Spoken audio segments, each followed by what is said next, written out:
దీపావళి పండుగకి తుని ఇంటికొచ్చిన చుట్టాలు. పక్షుల గ్రామంలో దీపావళి సందడి అంబరాన్నంటింది.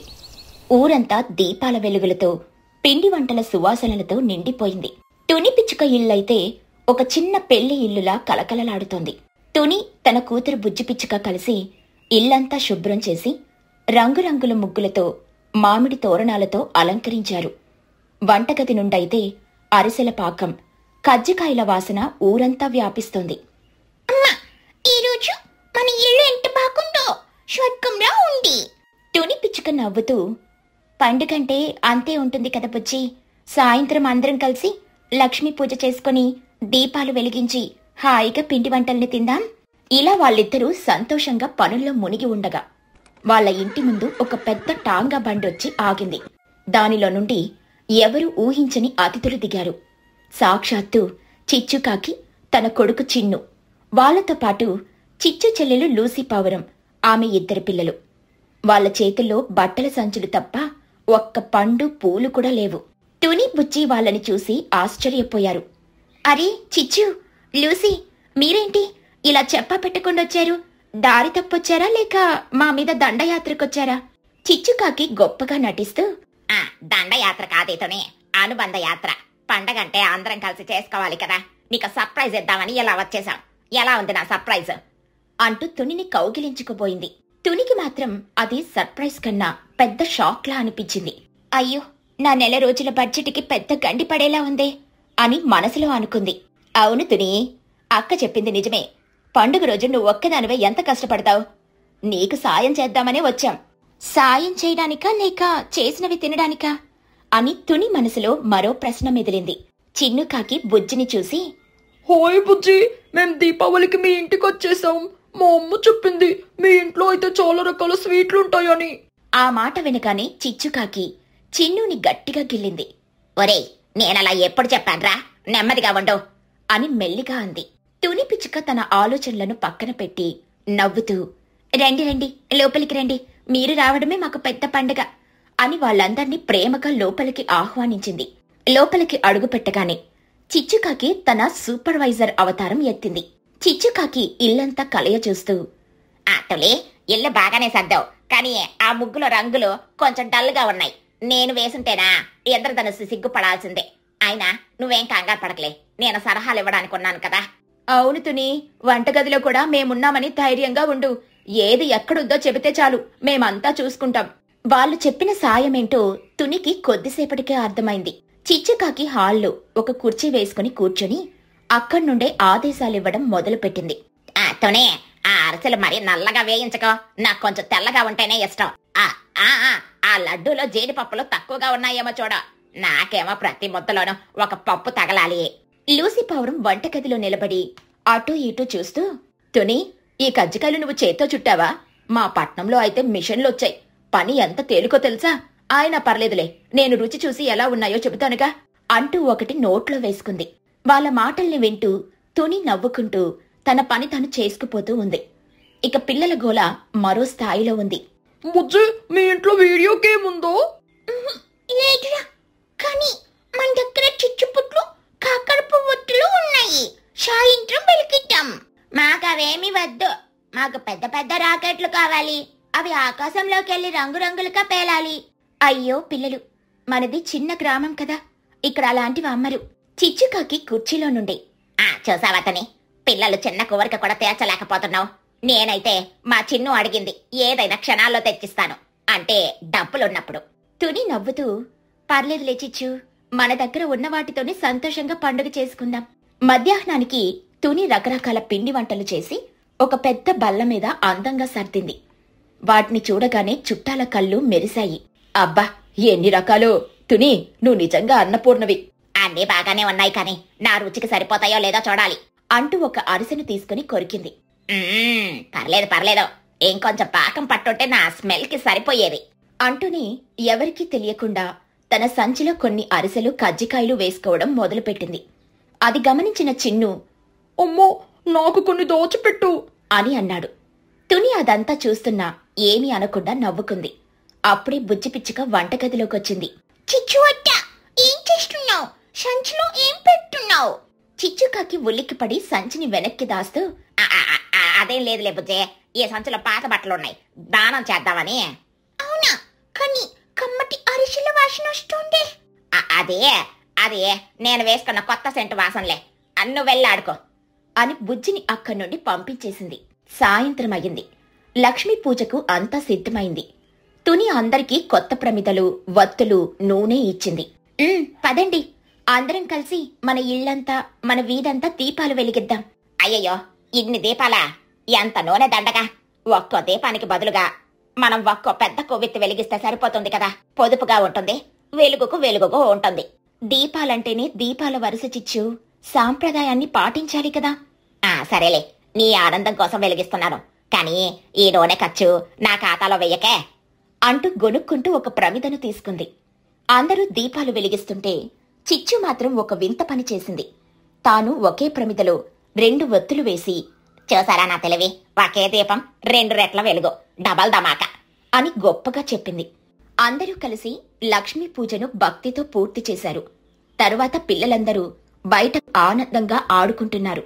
పెద్దవాళ్లంతా అరుగు మీద కూర్చుని తుని చేసిన పిండి వంటల్ని తింటూ కబుర్లు చెప్పుకుంటూ ఉన్నారు. ఆ దీపాల వెలుగులో, పక్షుల నవ్వుల మధ్య ఆ వాతావరణం చాలా ప్రశాంతంగా, సంతోషంగా ఉంది. చిచ్చుకాకి కూడా తన కాలి నొప్పిని మర్చిపోయి ఆ సంతోషంలో పాలు పంచుకుంది. చిచ్చుకాకి ఒక లడ్డు తింటూ, టోనీ, నిజమే, పండుగంటే పిండి వంటలు, కొత్త బట్టలే కాదు, అందరం కలిసి చాలా సంతోషంగా ఉండడమే అసలైన పండుగ. నేను నా ఇంట్లో ఒక్కదాన్నే ఉండుంటే ఎంత ఆనందం దొరికేదే కాదు. అవును చిచ్చు, ఆనందాన్ని పంచుకుంటే అది రెట్టింపవుతుంది. అవునమ్మా, ఇక్కడ బుజ్జితో ఆడుకుంటుంటే చాలా బాగుంది. మనం పండుగ అయిపోయినా ఇక్కడే ఉండిపోదామా? ఆ మాట వినగానే చిచ్చుకాకి ఉలిక్కిపడింది. అప్పటిదాకా ఉన్న సెంటిమెంట్ అంతా ఒక్కసారిగా మాయమైంది. అబ్బే, అదేం లేదరా, మన ఇల్లు మనకుంటుంది కదా, రేపే మనం తిరుగు ప్రయాణం. అక్కడ మన కోసం బోలెడు పనులు ఎదురు చూస్తున్నాయి. మా పాలవాడొస్తాడు, పేపర్ వాడొస్తాడు అంటూ కంగారుగా సాకులు చెప్పడం మొదలుపెట్టింది.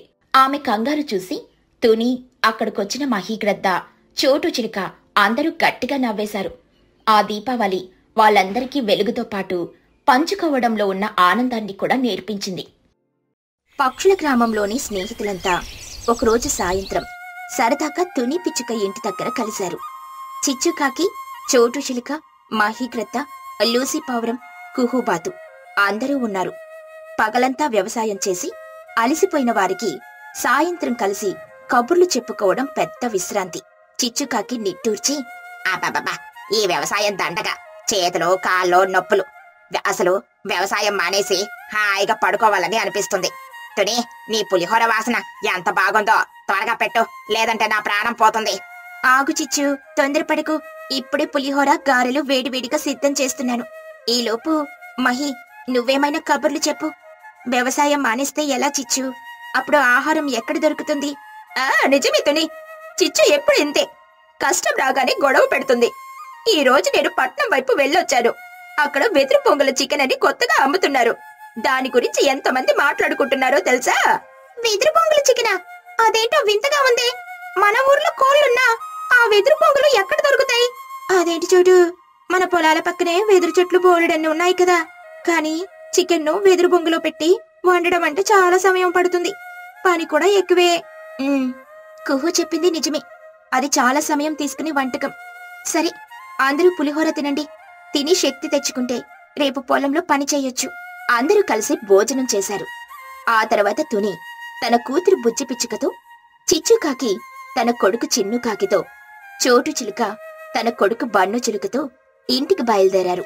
అడవిలో వెదురు పొంగుల కోసం ఆశ. ఇక మరుసటి రోజు వ్యవసాయ పనుల కోసం పొలాలకి వెళ్లిన తునికి నిన్నటి వెదురు పొంగుల చికెన్ ఆలోచన వచ్చింది. తుని తన మనసులో ఇలా అనుకుంది, వెదురు పొంగుల చికెన్ వండితే చిచ్చుకాకి ఒక పాఠం చెప్పొచ్చు. కష్టం అనుకోకుండా కొత్తగా ఏదైనా చేస్తే సంతోషం వస్తుంది. దానికి వంటంటే ఇష్టం కదా, సంతోషంగా తింటుంది. చిచ్చు, ఈరోజు మనం పొలం పని త్వరగా పూర్తి చేసి వెదురు పొంగులు తీసుకురావడానికని అడవి వైపు వెళ్దాం. రాత్రి మనం వెదురు పొంగుల చికెన్ చేసుకుందాం. రుచి చూపిస్తే నీకు నచ్చుతుంది. చిచ్చుకాకి కోపంగా మొహం మార్చుకుని, తుని, నాకు చికెన్ అంటే ఇష్టం లేదు. పొలం పని చాలు, నాకు అడవికి వెళ్లాలని లేదు. వెదురు బొంగులు తీసుకురావాలంటే కష్టం, నా శక్తి పోతుందబ్బా. చిచ్చు, తుని తుని ఎంత మంచి మాట చెప్పింది. రుచిగా ఉంటుంది కదా, వెళ్దాం. కొత్తగా ఏదైనా చేస్తేనే కదా సంతోషం వస్తుంది. చిచ్చు, నువ్వు తొందరగా వెళ్దామని అనుకోకపోతే నేను కోడిని దొంగతనం చేసి తీసుకొని వస్తాను. అప్పుడు వెదురు పొంగల చికెన్ రుచి చూడొచ్చు. అందరూ నవ్వారు. చిచ్చుకాకి ముఖం మార్చుకుని తనలో తాను, ఆహా, ఈ దొంగతనం మాట బాగుందే. సరే సరే, నేను వస్తాను. కానీ శక్తి మొత్తం పోకుండా చూసుకోవాలి. మనం తొందరగా వెళ్లి తొందరగా రావాలి. చిన్ను, నువ్వు నా పక్కనే ఉండ్రా. సరే అయితే మనం మధ్యాహ్నం పొలం పని పూర్తి చేసి అడవికి వెళ్దాం. బన్ను, బుజ్జి, చిన్ను, మీరే మాకు దారి చూపించాలి. అందరూ కలిసి వ్యవసాయ పనులను పూర్తి చేసి మధ్యాహ్నం అడవి వైపు బయలుదేరారు. పిల్లల ముగ్గురు కూడా వారితో కలిసి నడిచారు. వెదురు చెట్ల దగ్గరికి వెళ్లేసరికి వాతావరణం ఒక్కసారిగా మారిపోయింది. నల్లటి మేఘాలు కమ్ముకున్నాయి. బుజ్జి పిచ్చుక ఆకాశాన్ని చూస్తూ, మేఘాలు నల్లగా ఉన్నాయి, వర్షం వస్తుందేమో, కానీ వెదురు పొంగుల వాసన చాలా బాగుంది. కుహుబాతు ఆకాశాన్ని చూస్తూ, అయ్యో, వర్షం వచ్చేలా ఉంది. తుని, చిచ్చు, మనం వెంటనే వెదురు పొంగులు తీసుకుని తిరిగి వెళ్ళాలి. వర్షం వస్తే ప్రయాణం కష్టం. చిచ్చు, నువ్వు భయపడుకో, మనం తొందరగా వెళ్దాం. చికెన్ కంటే ప్రాణం ముఖ్యం. చిచ్చుకాకి కంగారుగా మొహంపై చెయ్యి అడ్డు పెట్టుకుంటూ, వర్షమా, నాకు వర్షం అంటే భయం. నా బట్టలు తడిచిపోతాయి. నా శక్తి మొత్తం నీటిలో పోతుంది. నాకు చికెన్ వద్దు, నీళ్లు వద్దు. కంగారు పడుకు చిచ్చు, మనం తొందరగా వెదురు పొంగులు తీసుకుని వేరే దారిలో తిరిగి వెళ్దాం. పిల్లలు, మీరు జాగ్రత్తగా ఉండండి. అమ్మో, నువ్వు భయపడకు. నేను బుజ్జి పొన్నులతో కలిసి వెదురు పొంగులు తెస్తాను. నువ్వు తుని అత్తకు సాయం చెయ్యి. పిల్లలు ముగ్గురు కూడా ఆనందంగా వర్షాన్ని చూస్తూ వెదురు పొంగులు తీయడానికని తునికి సాయం చేశారు.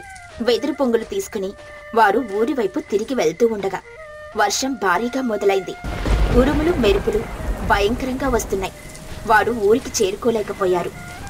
తుని, మన ఊరికి చేరుకోలేము. పక్కనే పాడుపడిన గుహ ఉంది, అక్కడ దాక్కుందాం. లేదంటే వర్షంలో తడిచిపోతాం. సరే సరే, గుహలోనే ఉందాం. వర్షం తగ్గే వరకు ఓపిక పడదాం. చిచ్చు, నువ్వు చిన్నుని జాగ్రత్తగా చూసుకో. అందరూ కలిసి ఆ గుహలోకి వెళ్లారు. అక్కడ చాలా చల్లగా చీకటిగా ఉంది. చిచ్చుకాకి తన చిన్నుని పట్టుకుని భయపడుతోంది. చిచ్చుకాకి వణుకుతూ పళ్ళు కొరుకుతూ, అయ్యో తుని, ఇదంతా నీ వల్లే. వెదురు పొంగల చికెన్ కోసం వచ్చి గుహలో చిక్కకుపోయాం. ఈ గుహ ఎప్పుడు కోల్పోతుందో ఏమో. ఇప్పుడు ఆహారం కూడా లేదు. నా ప్రాణం పోతుంది. తుని పిచ్చుక నవ్వుతూ ధైర్యం చెబుతూ, చిచ్చు, కంగారు పడుకో. వెదురు పొంగులు తెచ్చాం కదా, మన దగ్గర చికెన్ ఉంది, సరుకులు ఉన్నాయి. మనం ఇక్కడే వెదురు పొంగుల చికెన్ వండుకుందాం. అప్పుడు ఆకలిపోతుంది, చలి కూడా తగ్గుతుంది. కుహుబాతు ఉత్సాహంగా గంతులేస్తూ, అవునవును, ఇది మంచి ఆలోచన. వెదురు పొంగుల చికెన్ వండితే మనకు కొత్త అనుభవం వస్తుంది. సరే తుని, మేమందరం నీకు సాయం చేస్తాం. ఈ వర్షం ఆకలిని పెంచింది. చోటు, నువ్వు మహి కట్టెలు తీసుకురండి. తుని పిచ్చుక వెంటనే వెదురు పొంగుల చికెన్ తయారు చేయడానికి సిద్ధమైంది. మహిగ్రద్ద కట్టెలు తీసుకురావడానికని గుహ బయటికి వెళ్ళింది. చోటు చిలుక కోడిని సిద్ధం చేసింది. చిచ్చుకాకి మాత్రం అమాయకంగా కూర్చునుంది. చిచ్చు, నువ్వు ఖాళీగా ఉండకుండా మసాలాలు కలుపు. నీకు వంటంటే ఇష్టం కదా, కష్టపడితేనే కదా భోజనం దొరికేది. నాకు వంట అంటే ఇష్టం లేదు. నేను వంట చేస్తే రుచి పాడైపోతుంది. నాకు వంట గురించి తెలియదు బాబోయ్. అయ్యో, రుచి పాడైపోదు. నువ్వు కలిపితేనే రుచి వస్తుంది. మసాలాలు కలుపు, శక్తి కూడా వస్తుంది. వంట కష్టం కాదు, సరదా. దీనిని పాఠంగా నేర్చుకో. చిచ్చుకాకి గొడవ చేస్తూనే మసాలాలు కలిపింది. తుని వెదురు పొంగు తీసుకుని చికెన్ను దానిలో జాగ్రత్తగా పెట్టింది. మహిగ్రద్ద తెచ్చిన కట్టెలతో తుని వెదురు పొంగులను అగ్నిపై పెట్టి వండడం మొదలుపెట్టింది. చిన్నుకాకి వేడిని చూస్తూ తునిని అడుగుతూ, ఒత్తో, వెదురు పొంగులు కాలిపోతాయి కదా, చికెన్ ఎలా వండుతుంది? బొంగు కాలిపోతే చికెన్ కూడా కాలిపోతుంది కదా. బుజ్జి పిచ్చుక గొప్పగా చెబుతూ, చిన్ను అన్నయ్య, తుని అమ్మ తెలివైంది. పొగ్గు కాలిపోదు. చికెన్ లోపల ఆవిరితో వంట పడుతుంది. మనం తొందరగా తిందాం. తుని, వంట ఎప్పుడు తప్పు చెయ్యదు. అత్త, చికెన్ లో వెదురు వాసన వస్తుందా? వెదురు తినడానికి రుచిగా ఉంటుందా? నాకు వెదురు వాసన వస్తే నిద్ర వస్తుంది. తుని పిచ్చుక నవ్వుతూ, లేదు బన్ను, వెదురు వాసన వస్తుంది కానీ రుచి చిక్కింది. ఇది కొత్త రుచి. ఈ వెదురు బొంగుల చికెన్ రుచి చూస్తే మీకు పట్నం గుర్తుకు రాదు. చిచ్చుకు కూడా నచ్చుతుంది. నాకు పట్నం గుర్తురాదు. నాకు నా ఇల్లు గుర్తుకొస్తుంది. ఈ గుహలో ఉండడం కంటే పట్నం బాగుంది. చికెన్ రుచిగా లేకపోతే తిట్టేస్తాను మరి. చిచ్చు, నువ్వు గొడవ పెట్టుకోకు. తుని ఎంత కష్టపడుతుందో చూడు. మనందరి కోసం వంట చేస్తుంది. నీకు కష్టం భోజనం ముఖ్యం. నిజం చిచ్చు, నువ్వు తొందరగా భోజనం చెయ్యి, అప్పుడు శక్తి వస్తుంది, గొడవ పడడం తగ్గుతుంది. తుని వంట ఎప్పుడు గొడవ పెట్టదు. గుహలో అదనపు సరదాలు కొనసాగించాయి. వర్షం చాలా ఎక్కువగా పడుతూ ఉండడంతో కుహుబాతు కిటికీ దగ్గర నిలబడి అరుపులు మొదలుపెట్టింది. అయ్యో, ఈ వర్షం ఎప్పుడు ఆగుతుంది? నా బూట్లు తడిచిపోతున్నాయి. తుని, వంట ఎప్పుడు పూర్తవుతుంది? నాకు ఆకలి భరించడం కష్టం. కుహు, నువ్వు పట్నంలో వర్షం చూడలేదా? ఇక్కడ పల్లెటూరులో వర్షం అంటే సంతోషం. చికెన్ వండుతున్నాం కదా, ఓపిక పట్టు. చిచ్చుకాకి నవ్వి, ఆలోసి, నువ్వు పట్నం గురించి కుహోకు చెప్పగా దానికి పల్లెటూరు వర్షం అంటే భయం. కుహ, నువ్వు నిజంగా పట్నం పక్షివేనా? చిచ్చు, నేను పట్నం పక్షినే, కానీ కష్టం వస్తే పట్నమైనా పల్లెటూరైనా ఒకేలా ఉంటుంది. నా ఆకలి పోతేనే నాకు సంతోషం.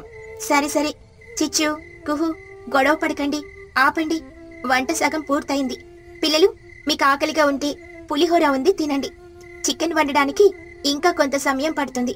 అత్త, పులిహోర వద్దు, చికెనే కావాలి. వెదురు పొంగల్ చికెన్ కోసం ఓపిక పడతాను. అవును, నేను కూడా చికెన్ కోసమే కష్టపడతాను. తొందరగా వండు తుని అత్త. సరే పిల్లలు, ఆకలితో ఉండకండి. నేను మీకు ఒక్కొక్కరికి ఒక్కొక్క ముక్క ఇస్తాను. కానీ గుహలో కబుర్లు చెప్పుకుంటూ సమయం గడపండి. తుని పిల్లలందరికీ ఒక్కొక్క చికెన్ ముక్కను అందించింది. అప్పుడు చిచ్చు కూడా తన చిన్నుని చూసి తునికి దగ్గరగా వచ్చింది. తుని, వంట చాలా బాగా చేస్తాను. నేను నీకు సాయం చేస్తాను. మసాలాలు కలిపాను కదా, ఇంకేమైనా పని ఉంటే చెప్పు. తుని పిచ్చుక ఆనందంగా నవ్వి, చిచ్చు, నువ్వు మారావు, సంతోషం. మనమిద్దరం కలిసి వంట చేస్తే రుచి రెట్టింపవుతుంది. కొంతసేపటికి వెదురు పొంగుల చికెన్ సిద్ధమైంది. తుని ఆ బొంగును నరికి ఆవిరితో కమ్మగా ఉడికిన చికెన్ను బయటికి తీసింది. ఆ వాసన చూసి అందరూ ఆశ్చర్యపోయారు. లూసీ పౌరం కళ్ళు మూసుకుని తల ఊపుతూ, వామ్మో, ఈ వాసన పట్నంలో కూడా రాదు. అద్భుతం. తుని, నువ్వు గొప్ప వంట మనిషి. ఈ రుచి చూస్తే చిచ్చుకు బుద్ధొస్తుంది. చిచ్చుకాకి కళ్లల్లో నీళ్లతో నమ్మలేక, తుని, ఇది నిజంగా అద్భుతం. నేను వంట చేయను, వ్యవసాయం చేస్తాను అనుకున్నాను. కానీ ఈ రుచి చూస్తే వంట చేయడం కూడా వ్యవసాయంలాగే గొప్ప కష్టమని అర్థమైంది. దీనిని వండడం ఎంత కష్టమో, నన్ను క్షమించు. తుని పిచ్చుక చిచ్చుని దగ్గరికి తీసుకుని నవ్వుతూ, చిచ్చు, చూసావా, కష్టం అనుకోకుండా కొత్తగా ఏదైనా చేస్తే సంతోషం వస్తుంది. దీనిని నువ్వు అనుభవించు. అందరూ తినండి. వర్షం తగ్గే వరకు హాయిగా కబుర్లు చెప్పుకుందాం. అలా అందరూ కలిసి వెదురు పొంగుల చికెన్ని సంతోషంగా తిన్నారు. ఆ వర్షం, ఆ చికెన్, ఆ గుహ వారికి మర్చిపోలేని అనుభవాన్ని ఇచ్చింది.